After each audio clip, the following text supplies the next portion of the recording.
English version of this video is available in the video description.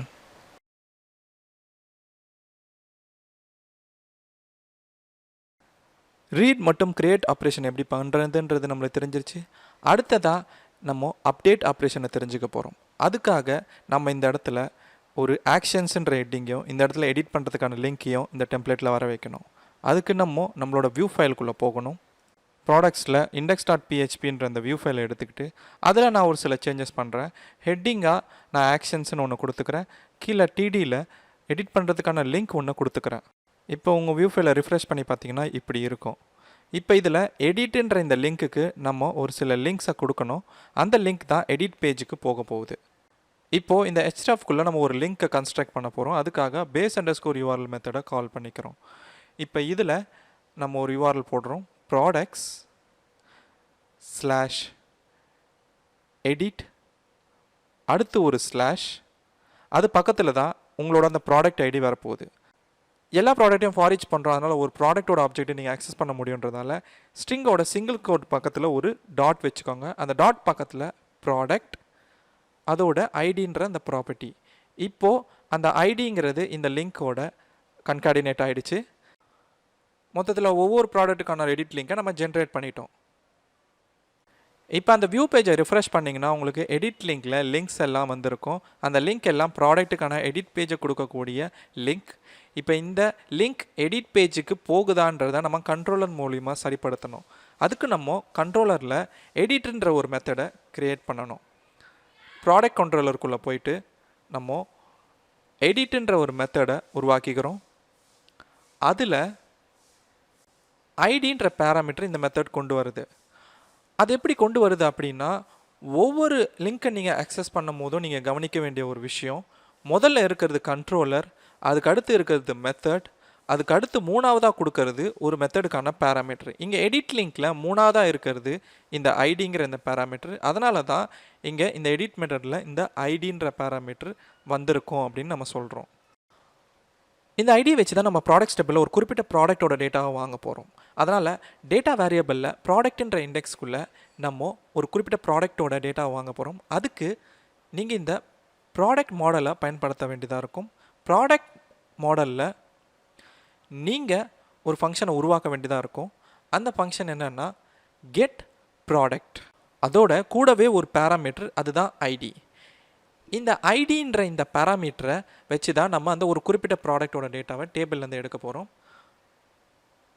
இந்த வேலையை முடித்த பிறகு நீங்கள் ஒரு வியூவை லோட் பண்ண வேண்டியதாக இருக்கும். அதுதான் இந்த எடிட் பேஜுக்கான வியூ. ப்ராடக்ட்ஸில் எடிட்டுன்ற ஒரு வியூக்குள்ளே நாம் கூடவே இந்த மேலே வாங்கின அந்த டேட்டான்ற வேரியபிளையும் பாஸ் பண்ணுறோம். இப்போது ப்ராடக்ட் மாடலில் தேவைப்படுற இந்த கெட் ப்ராடக்ட்ன்ற ஃபங்க்ஷனை நம்ம உருவாக்க வேண்டியது இருக்குது. இதுக்காக நம்ம ப்ராடக்ட் மாடலுக்குள்ளே போகிறோம். அதுக்குள்ளே கெட் ப்ராடக்ட்னு ஒரு ஃபங்க்ஷனை டிக்ளேர் பண்ணிக்கிறோம். அதுக்கு பேராமீட்டராக ஐடிங்கிற ஒரு வேரியபிளை வாங்குகிறோம். இப்போ இதுக்கு அடுத்து ஒரு டிபி பில்டர் கொரியை ஒன்று எழுத போகிறோம். அதுக்கு முன்னாடி ரிட்டர்ன்ற கீவேர்டை யூஸ் பண்ணோம், ஏன்னா இந்த வேல்யூவை ரிட்டர்ன் பண்ண போகிறோம். திஸ் டிபி வேர் ஐடின்ற அந்த ப்ராடக்ட்ஸ் டேபிளில் இருக்கிற அந்த காலம், அதாவது நம்மளோட ப்ரைமரி கீ, அதில் ஐடின்ற மேலே வாங்கின அந்த பேராமீட்டரை கொடுக்குறோம். அடுத்த ஃபங்க்ஷன் கெட் அப்படிங்கிறது, கெட்குள்ளே நம்மளோட டேபிளோட நேம், அதாவது ப்ராடக்ட்ஸ். அடுத்தது முக்கியமான ஃபங்க்ஷன், ஏன்னா நம்ம வாங்க போகிறது ஒரே ஒரு ப்ராடக்டோட ரோ தான், அதனால் ரோ அப்படின்னு அந்த ஃபங்க்ஷனை கொடுத்தா தான் ஒரு ரோ மட்டும் உங்களுக்கு வரும், இல்லைன்னா மொத்தமாக எல்லா ரிசல்ட்டும் வந்துடும். இப்போ நம்ம பில்ட் பண்ணியிருக்கிற இந்த கொரி ஐடிக்கு சம்மந்தப்பட்ட ஒரே ஒரு ப்ராடக்டோட ரோவை மட்டும் ரிட்டர்ன் பண்ண போகுது, அதாவது ப்ராடக்ட் கண்ட்ரோலருக்கு. திரும்ப நம்மளோட ப்ராடக்ட் கண்ட்ரோலருக்கு வந்தால் நம்ம இந்த மாடல்லேருந்து வேல்யூவை வாங்கிட்டு வியூவில் பாஸ் பண்ணுறோம். ஆனால் இந்த எடிட் வியூவை நம்ம இன்னும் உருவாக்கலை. அதை உருவாக்குறதுக்கு வியூ ஃபோல்டரில் ப்ராடக்ட்ஸ்ன்ற ஃபோல்டருக்குள்ளே நம்ம எடிட்டுன்ற ஒரு PHP ஃபைலை க்ரியேட் பண்ணிக்கிறோம். இதுதான் நம்ம எடிட் பேஜுக்கான வியூ ஃபைல். இது கிட்டத்தட்ட க்ரியேட் பண்ணுற பேஜுக்கான டெம்ப்ளேட் மாதிரியே இருக்கும். அதில் ஒரு சில மாற்றங்கள் தான் நம்ம பண்ண போகிறோம். இந்த பேஜுக்கு நீங்கள் டைட்டில் வேரியபிளை வாங்கியிருக்கோம். அப்போது கண்ட்ரோலரில் நம்ம பாஸ் பண்ணும் போது டைட்டில்ன்ற ஒரு வேல்யூவையும் கொண்டு வரணும். அதுக்கு டேட்டா வேரியபிளில் டைட்டில்ன்ற இண்டெக்ஸ்குள்ளே எடிட் ப்ராடக்ட் அப்படின்ற டைட்டில் நான் வேல்யூவாக வச்சுக்கிறேன். இப்போது இந்த பேஜுக்கான டைட்டில் கிடச்சிருச்சு. அடுத்தது நம்மளுக்கு இந்த பேஜுக்கான ப்ராடக்ட்டும் இந்த இண்டெக்ஸ்லேருந்து நம்மளுக்கு கிடச்சிருக்கும். அதனால் ப்ராடக்ட் வேரியபிளை பயன்படுத்தி நம்ம எடிட் வேல்யூஸ் எல்லாத்தையுமே கொண்டு வரலாம். ஸோ டைட்டிலோட வேல்யூ என்ன அப்படின்னு கொண்டு வரலாம். ஒரு ப்ராடக்ட்கான டைட்டில் வேல்யூவை நம்ம எடிட் பண்ணும் போது பார்க்கணும். அதுக்காக வேல்யூன்ற ஆட்ரிபியூட்குள்ளே நம்ம டைட்டிலோட வேல்யூவை காமிக்க போகிறோம். ஷார்ட் அண்ட் பிஹெச்பியில் அந்த ப்ராடக்ட்ன்ற வேரியபிளை அக்சஸ் பண்ணி அதில் டைட்டிலுன்ற அந்த ப்ராப்பர்ட்டியை நான் அக்சஸ் பண்ணுறேன். இது மூலமாக வேல்யூ வந்துடும். அதே மாதிரி நம்ம கீழே இருக்கிற டிஸ்கிரிப்ஷனுக்கும் கொடுக்கணும். ஸோ டிஸ்கிரிப்ஷனுக்கும் அதே மாதிரி டெக்ஸ்ட் ஏரியாவுக்கு நடுவில் நம்ம இந்த இடத்துல டிஸ்கிரிப்ஷனை காமிச்சிடுறோம். இப்போ எடிட் பண்ணுறவங்க இந்த 2 வேல்யூஸையுமே பார்க்க முடியும். அடுத்து நம்ம பண்ண போகிற மாற்றம் ஒரு முக்கியமான ஒரு மாற்றம் என்னென்னா, ஆக்ஷன் ஆட்ரிபியூட்டில் நம்ம கொடுத்த அந்த யூஆர்எல் நம்ம ஒரு ப்ராடக்டை அப்டேட் பண்ணுறதுக்கு தான் இங்கே யூஆர்எல்லை கொடுக்க போகிறோம். அதனால் பேஸ் யூஆர்எல் மெத்தடுக்குள்ளே நம்ம ப்ராடக்ட்ஸ்/அப்டேட் ப்ராடக்ட் அப்படின்ற ஒரு மெத்தடுக்கு இந்த போஸ்ட் ரிக்வெஸ்ட்டை அனுப்ப வேண்டியது இருக்கும். இப்போ அப்டேட் ஆன பிறகு இந்த மெத்தடுக்குள்ளே தான் இந்த போஸ்ட் வேல்யூஸ் எல்லாம் போகும்.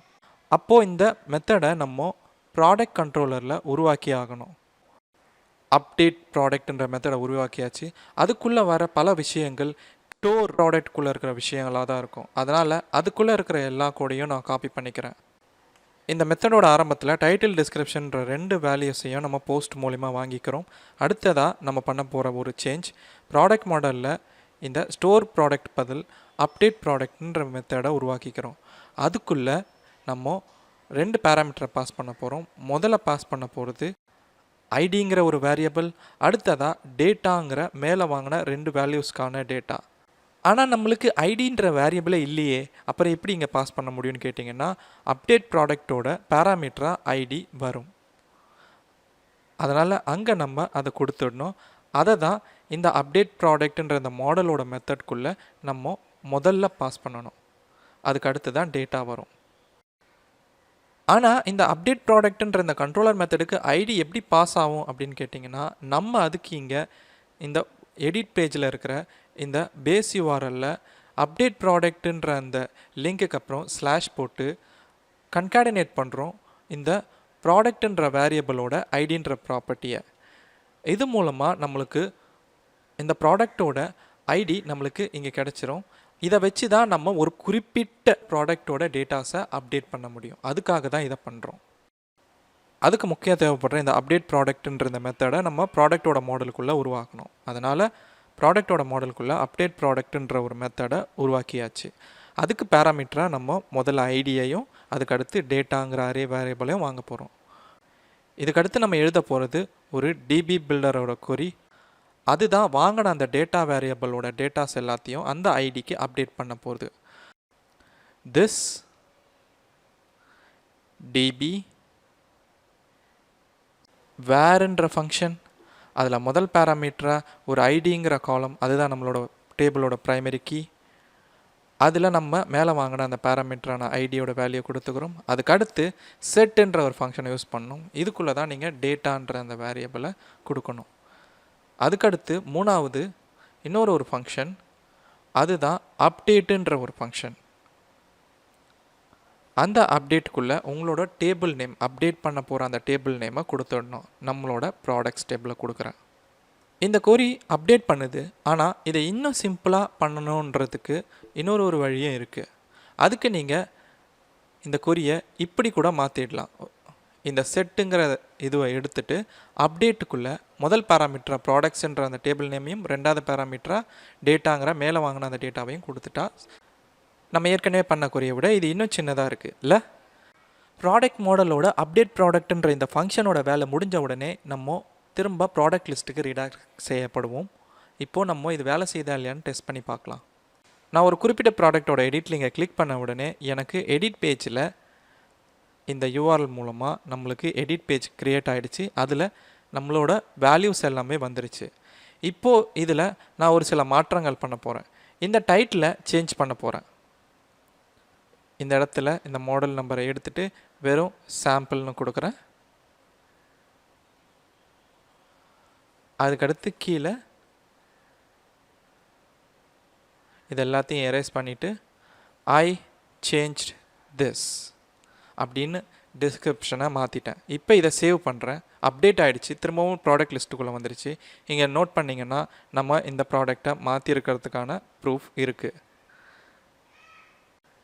இதன் மூலமாக நம்ம கோடிங்னேட்டரில் அப்டேட் ஆப்ரேஷன் எப்படி பண்ணுறதுங்கிறத தெரிஞ்சுக்கிட்டோம்.